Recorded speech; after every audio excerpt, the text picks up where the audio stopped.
ಕರ್ನಾಟಕದಲ್ಲಿ danger dengue ಜೋರಾಗಿಯೇ ಡಂಗೂರ ಬಾರಿಸುತ್ತಿದೆ.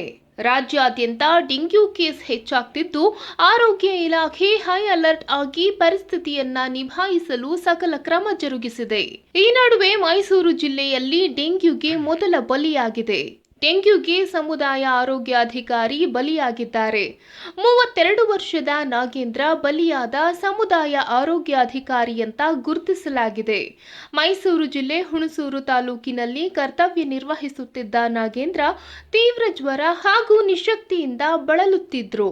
2024ನೇ ಸಾಲಿನಲ್ಲಿ ಇದುವರೆಗೂ ನಡೆಸಿರುವ 3,489 ಪರೀಕ್ಷೆಗಳ ಪೈಕಿ 479 ಡೆಂಗ್ಯೂ ಪ್ರಕರಣಗಳು ದೃಢವಾಗಿದೆ.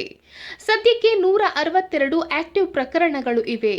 ಇದೀಗ ಆರೋಗ್ಯಾಧಿಕಾರಿಯೇ ಡೆಂಗ್ಯೂಗೆ ಸಾವನ್ನಪ್ಪಿದ್ದು ಜನರಲ್ಲಿ ಆತಂಕವನ್ನ ಇನ್ನಷ್ಟು ಹೆಚ್ಚಿಸಿದೆ.